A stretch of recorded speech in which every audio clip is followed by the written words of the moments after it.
আপনারা অলরেডি আমার স্ক্রিনে দেখতে পাচ্ছেন বিদ্যুৎ বিল তৈরি করা একটি ছক তৈরি করাই আছে। আমরা একটা ছক তৈরি করেছি বিদ্যুৎ বিল তৈরি করার জন্য। তো আর এর আগে আমাদেরকে বিদ্যুৎ বিল তৈরি করার বেশ কিছু নিয়মকানুন জেনে নিতে হবে। তো এই বিদ্যুৎ বিল তৈরি করার জন্য প্রথমে আমরা একটি অঙ্ক দেখে নিচ্ছি। তো বিদ্যুৎ বিলের একটি অঙ্ক আমরা প্রথমেই দেখে নিই, যে বলা আছে যদি শর্তগুলো এমন হয় যে গ্রাহক 120 ইউনিটের নিচে খরচ করলে তার বিল হবে 1 টাকা 20 পয়সা হারে। আবার ওই একই গ্রাহক যদি 210 ইউনিটের নিচে খরচ করে তাহলে তার বিল হবে 2 টাকা 10 পয়সা হারে। 350 ইউনিটের নিচে খরচ করলে তার বিল হবে 2 টাকা 75 পয়সা হারে। 500 ইউনিটের নিচে খরচ করলে তার বিল হবে 3 টাকা 10 পয়সা হারে, এবং গ্রাহক 500 ইউনিটের বেশি যতই খরচ করুক না কেন তার বিল হবে 3 টাকা 75 পয়সা হারে। তো এখন আমরা এখান থেকে কি জানলাম? আমরা একটা অঙ্ক পেয়েছি, এই অঙ্ক থেকে আমরা একটা ছক তৈরি করব। এই ছকটি হচ্ছে ঠিক এইরকম। এই ছকে প্রথমে serial number, customer name, metre number, unit এবং টোটাল বিল এই কয়েকটা লিখে নেওয়ার পর আমরা একটা কাস্টমারের নামের তালিকা তৈরি করলাম। মিটার নাম্বার আমরা এখানে একটা কাল্পনিক মিটার নাম্বার ব্যবহার করেছি, এবং ইউনিটগুলো সেটা হচ্ছে কাল্পনিক। এটা ধরে নিচ্ছি প্রত্যেকটি কাস্টমারের আলাদা আলাদা ইউনিট ব্যবহার করা হয়েছে। যে প্রথম কাস্টমার ব্যবহার করেছে 850 ইউনিট, ঠিক দ্বিতীয় কাস্টমার ব্যবহার করেছে 750 ইউনিট, এরকম অনেকগুলো ইউনিট আমরা আলাদা আলাদা বসিয়েছি। তো এখন এই অঙ্কটা থেকে আমরা এখানে একটা ফর্মুলা প্রয়োগ করব। এই ফর্মুলাটা হচ্ছে মূলত ইফ ফাংশন ব্যবহার করে।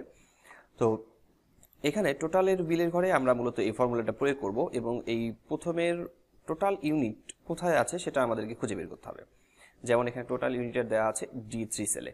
তো আমরা এখানে টোটাল বিলের এখানে আমরা ঠিক এরকম একটা ফর্মুলা প্রয়োগ করব।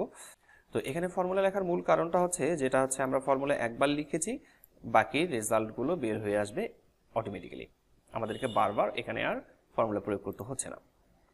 তো প্রথমে আমরা ইকুয়াল লিখে আইএফ, ইফ লিখে ব্র্যাকেট এবং D3 কথাটা ব্যবহার করেছি। কারণ D3 ব্যবহার করার একটা কারণ হচ্ছে সেটা হচ্ছে প্রথমের দিকে D3 সেলে প্রথমের ইউনিটে দেওয়া আছে, এবং প্রথম গ্রাহক ব্যবহার করেছে 120 ইউনিট, সেক্ষেত্রে আমরা 120 ইউনিট লিখলাম এবং হচ্ছে কমা ব্যবহার করেছি। এবং 120 ইউনিটের নিচে যদি কেউ খরচ করে সেই জন্যই আমরা এখানে লেস দেন ব্যবহার করলাম। এবং 120 ইউনিটের দাম কত হবে সেটা আমরা এখানে ব্যবহার করেছি, সেটা হচ্ছে D3 গুণন 1.2 অর্থাৎ 1 টাকা 20 পয়সা, এবং হচ্ছে কমা, অর্থাৎ কোনো গ্রাহক যদি 120 ইউনিটের নিচে খরচ করে তাহলে তার বিল হবে 1 টাকা 20 পয়সা হারে। বিষয় হচ্ছে এটা। এবং আমরা আবার লিখলাম ইফ ব্র্যাকেট D3 আবার লেস দেন 210। এখানে বলা আছে যদি কোনো গ্রাহক 210 ইউনিটের নিচে খরচ করে, যেহেতু আমাদের টোটাল ইউনিটটা দেওয়া আছে D3 তে, সেই ক্ষেত্রে আমরা D3 কথাটাই বারবার লিখে যাব। এবং এই D3 তে লেখার পরে এখানে 210 ইউনিটের নিচে খরচ করলে তার বিলটা হচ্ছে 2 টাকা 10 পয়সা। ঠিক এভাবে আমরা পুরোটাই আমরা এখানে ব্যবহার করব। এবং শেষের দিকে আরেকটা বিষয় দেখতে পাচ্ছি, সেটা হচ্ছে ইফ দেওয়া আছে ব্র্যাকেট D3 গ্রেটার দেন। এখানে গ্রেটার দেন ব্যবহার করার মূল কারণ হচ্ছে যে 500 ইউনিটের বেশি, যদি কোনো গ্রাহক 500 ইউনিটের বেশি খরচ করে তাহলে তার বিলটা হবে 3 টাকা 75 পয়সা হারে। সেই ক্ষেত্রে আমরা এখানে গ্রেটার দেন ব্যবহার করলাম। এবং কোনো গ্রাহক যদি 500 ইউনিটের বেশি খরচ করে সেই ক্ষেত্রে গ্রেটার দেন, এবং এটার টাকার পরিমাণ হচ্ছে 3 টাকা 75 পয়সা। এবং এখানে শেষের দিকে ব্র্যাকেট মোট 5টা ব্যবহার করা আছে, কারণ এখানে ফার্স্ট ব্র্যাকেট আমরা এদিকে প্রথমের দিকে 5টা ব্যবহার করেছি। এখানে 1 2 3 4 5, এই 5টা ব্র্যাকেট শেষের দিকে ক্লোজ করে আমরা কিবোর্ডে থেকে এন্টার প্রেস করব। ঠিক এই ফর্মুলাটা প্রয়োগ করার জন্য আমরা এখন দেখে নেব যে আমাদের এই ফর্মুলাটাকে মূলত কিভাবে প্রয়োগ করতে হবে। তো চলে আসছি আমরা বিদ্যুৎ বিলের মাইক্রোসফট এক্সেল শিটটাতে, এবং এক্সেল শিটটাতে ঠিক একই রকমের একটি ছক তৈরি করা আছে পূর্বে থেকেই।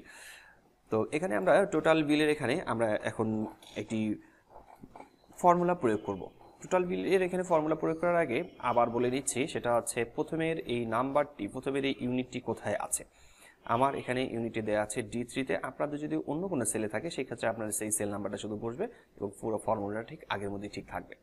তো আমরা এখানে টোটাল বিলের এখানে ক্লিক করব সেলে, এবং হচ্ছে প্রথমে লিখছি আইএফ। আইএফ লেখার পর ব্র্যাকেট ব্যবহার করে আইএফ লিখব।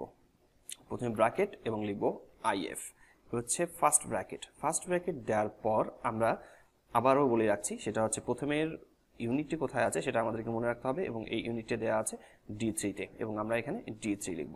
D3 লেস দেন, এখানে বলা আছে অঙ্কটাতে যে 120 ইউনিটের নিচে, সেই ক্ষেত্রে আমরা 120 ইউনিট লিখলাম এবং হচ্ছে কমা ব্যবহার করলাম।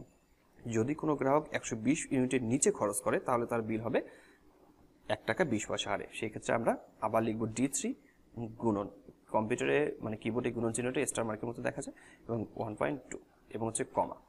তাহলে আমরা এখানে ধরে নিচ্ছি যে কোনো গ্রাহক 120 মিনিটের নিচে খরচ করলো, সেক্ষেত্রে তার বিল হলো তার টোটাল বিলটা আসবে 1 টাকা 20 পয়সা হারে। কত ইউনিট ব্যবহার করেছে সেটা সে এখানে ক্যালকুলেশন করে নেবে।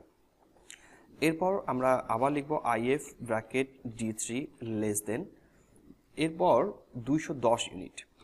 কোনো গ্রাহক যদি 210 ইউনিটের নিচে খরচ করে তাহলে তার বিলটা কত হবে সেটা আমরা দেবো। D3 আবার লিখে গুণন দেবো, দেওয়ার পর এখানে অঙ্কটাতে বলা আছে 2 টাকা 10 পয়সা হারে, এবার হচ্ছে কমা। আবার if bracket D3 less than.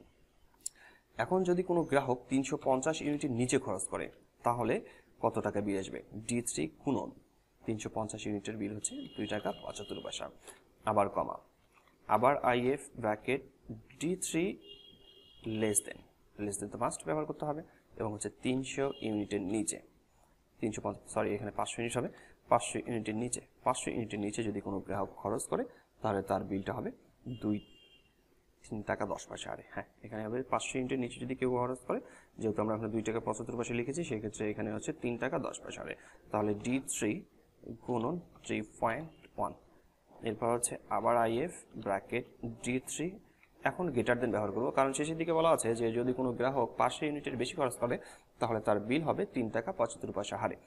সেক্ষেত্রে আমরা এখানে গ্রেটার দেন ব্যবহার করব, গ্রেটার দেন 500 ইউনিট কমা এবং D3 গুণন 3 টাকা 75 পয়সা।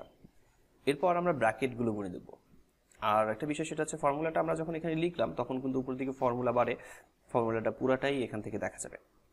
তো এখান থেকে প্রথমের দিকে আমরা এখানে দেখতে পাচ্ছি ব্র্যাকেট 1 2 3 4 5টা দেওয়া আছে, আমরা শেষের দিকে 5টা ব্র্যাকেট ক্লোজ করব, 1 2 3 4 5। এরপর হচ্ছে কিবোর্ড থেকে এন্টার প্রেস করব। তাহলে প্রথমের দিকেই বিলটা চলে আসছে। তাহলে এই গ্রাহকের মোট বিল হচ্ছে এটা। আর সবগুলো বিল নিচের দিকে আমরা যদি দেখতে চাই সেক্ষেত্রে এটাকে ড্র্যাগ করতে হবে, এটাকে ড্র্যাগ করে নিচের দিকে নামিয়ে নিলে বাকি বিলগুলো অটোমেটিকলি আসবে।